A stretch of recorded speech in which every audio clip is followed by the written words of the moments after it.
Bonjour tout le monde, nous sommes le dimanche 3 mars, donc bonne fête à toutes les grand-mères.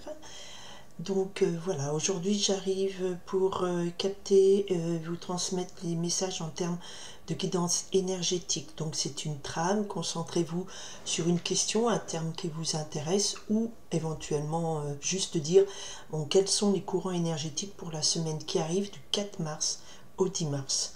Ok, du 4 mars au 10 mars, Soleil, Mercure, Saturne, Neptune, ces 4 planètes sont dans le signe du Poisson.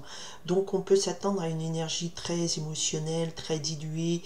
Le Poisson, c'est aussi le signe du tout, de l'unité unie à tout, l'université, c'est très profond. L'eau peut être salvatrice comme elle peut être destructrice, mais comme chaque élément, salvateur et destructeur. Là, nous avons quand même Pluton en Verseau, donc on a quand même une énergie qui vient casser une espèce de fraternité, peut-être une illusion de fraternité. Voilà, je traduis un peu en termes d'énergie les messages des planètes, des astres.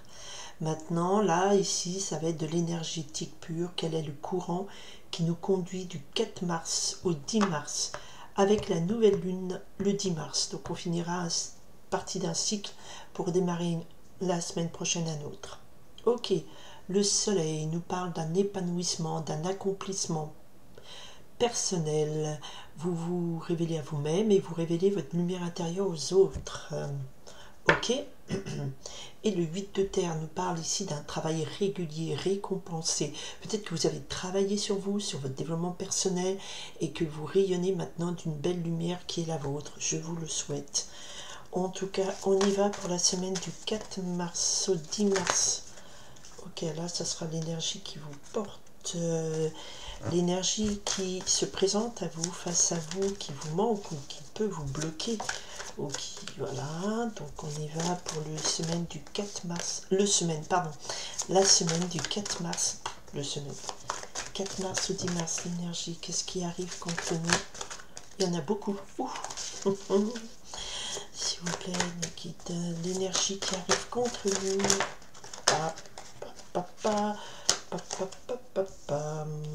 Qui est extérieure à nous.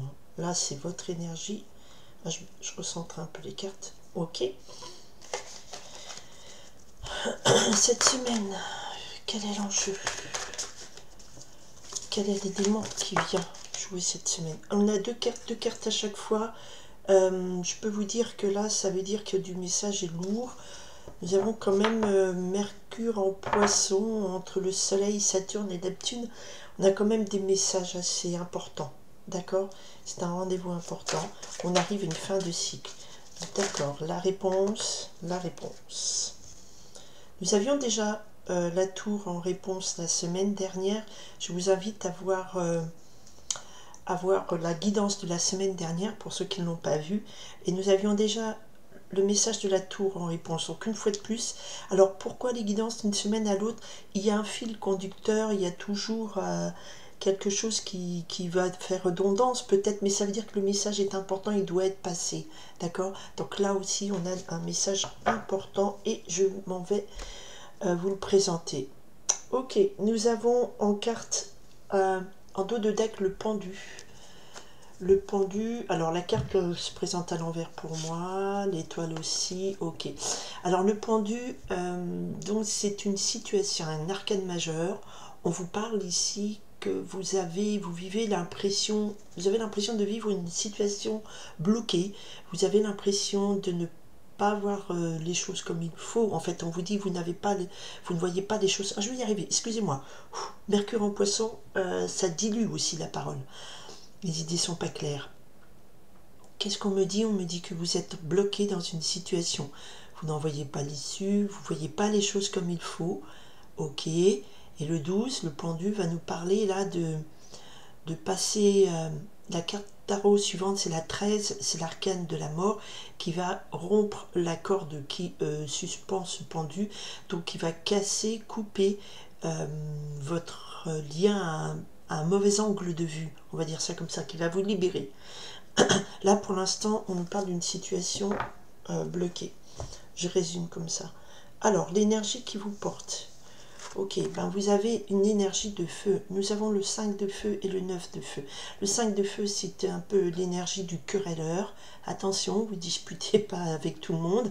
Vous êtes très combatif et vous défendez vos idées âprement. D'accord? Donc vous êtes bien remonté, vous avez à cœur de défendre vos idées. Et le 9 de feu nous parle aussi de beaucoup d'obstacles. Donc il y a beaucoup d'obstacles, de travail à faire, d'efforts à fournir. Vous êtes vraiment dans une énergie de combattant, je veux m'en sortir de là.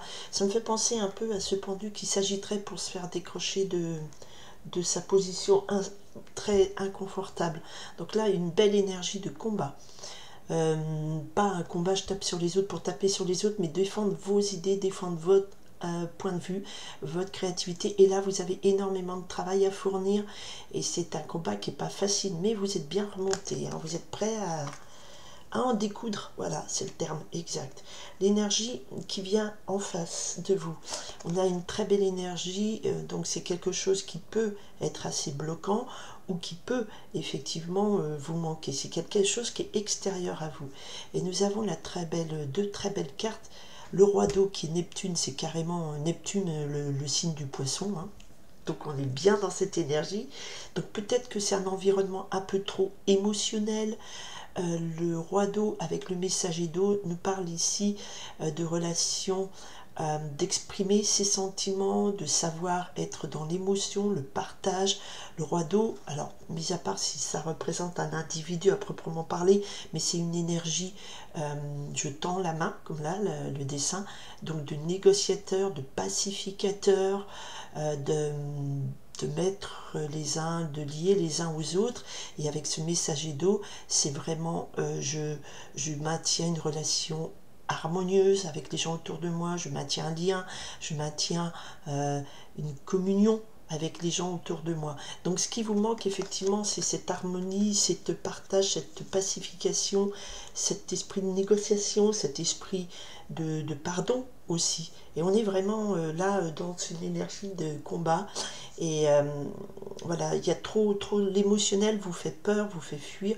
Et vous avez l'impression que là, vous allez vous perdre si vous êtes dans le pardon, si vous êtes dans le partage, la négociation et tout ça.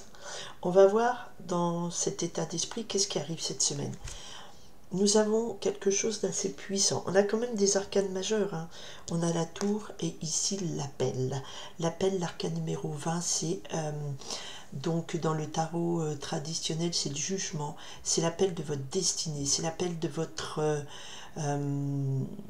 destinée, votre voilà, de vous relever, vous êtes battu, peut-être de vous relever, de vous affirmer, d'embrasser votre destin. Et derrière, nous avons la carte de la reine de feu qui nous parle ici d'une belle énergie. Alors même si vous êtes un homme, donc une belle énergie de création, vous êtes en pleine possession de votre motivation, de la passion qui vous fait bouger. Et la reine, c'est le côté féminin, c'est le côté création, imagination.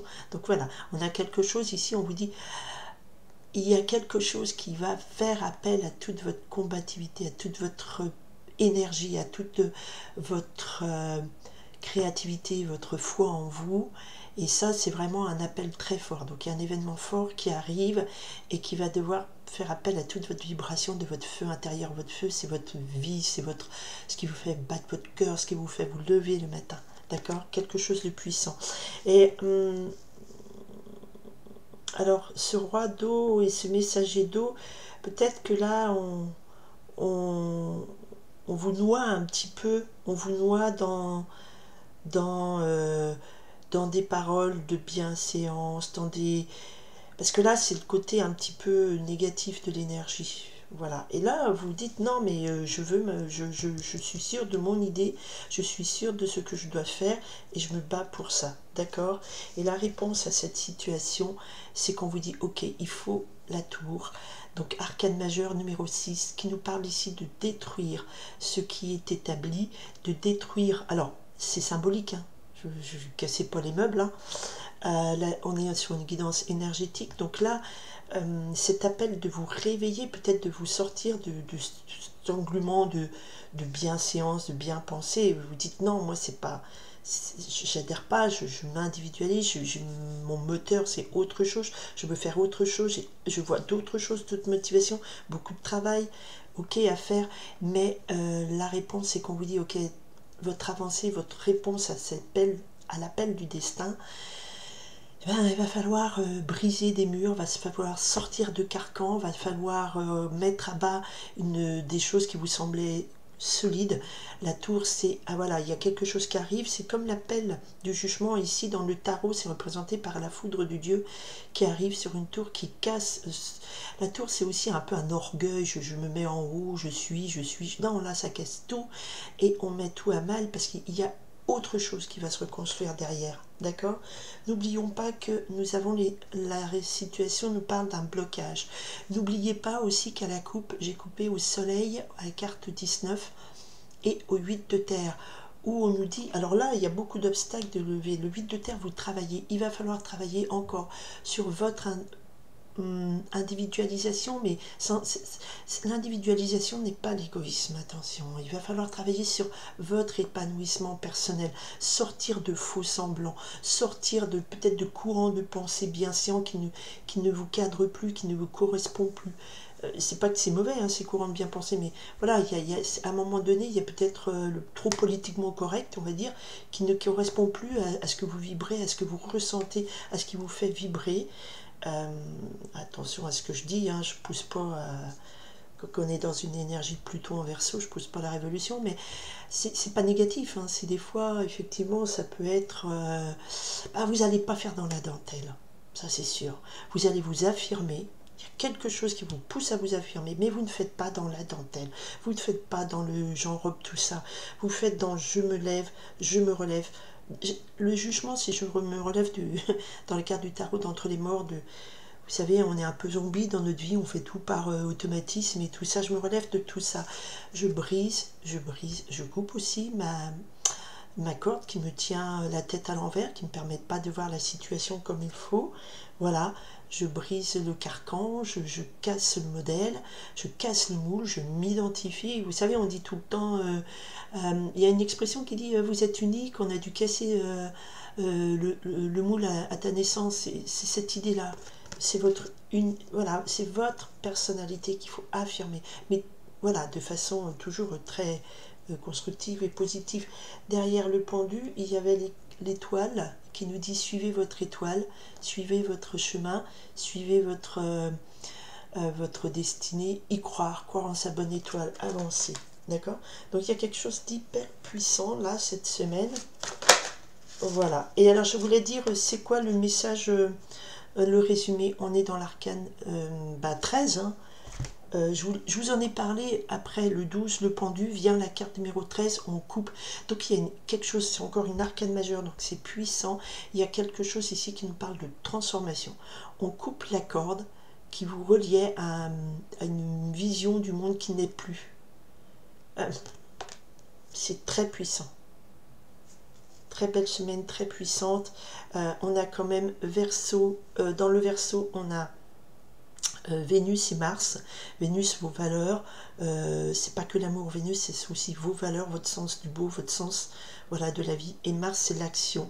Et bon, ils sont un petit peu disconjoints, ils sont un peu éloignés, mais on reste dans le Verseau. Et tout ça, c'est carré à Jupiter en Taureau et Uranus en Taureau, qui semble être l'énergie du posé, du confort, de la tradition. Et Verseau, c'est le côté révolutionnaire avec Pluton dedans. Donc il y a quelque chose où on vous dit tiens, je vais m'individualiser dans avec toute cette énergie où on essaye d'englober en communauté, nanani, nanana. Vous vous dites non, j'adhère pas, je suis moi-même. Alors ça dépend de votre énergie, ça dépend de ce qu'on essaye de vous faire avaler, comme eau, voilà. Mais vous allez vous dire haut et fort, vous affirmer, et il y a une grosse transformation. Mais il y a de la casse. Attention, c'est symbolique, c'est énergétique, cassez rien, hein. Cassez rien. C'est pas tout casser les murs, mais symboliquement peut-être, voilà. Et après là derrière, c'est faire rentrer une nouvelle joie dans votre vie. Mais il y a du boulot, il y a du job pour vous épanouir, pour vous affirmer. Il y a du job, mais c'est un appel du destin et il y a une transformation. On est dans Pluton dans le Verseau Et voilà, ça participe à cette énergie de va falloir maintenant s'affirmer et être qui on est et assurer ses valeurs et se battre pour ses valeurs. Alors il faut que ce soit des valeurs humanistes et positives, sinon c'est que vous n'êtes pas dans la lumière, mais toujours être dans la lumière le plus possible. Merci de votre écoute, j'espère que ça vous aidera, j'espère que ça vous conduira vers la meilleure version de vous-même et pour toujours faire le plus de bien autour de soi. Et c'est pas du politiquement correct, c'est du vrai bien, c'est-à-dire que les gens soient le plus en harmonie les uns avec les autres, parce que voilà, on n'a qu'une seule planète et on est tous sur la même planète, donc voilà, il n'y a pas trop d'échappatoire. Donc je vous souhaite une très belle semaine, merci aux personnes qui sont là, merci aux personnes qui me font confiance en individuel, et je vous dis à très bientôt, bye.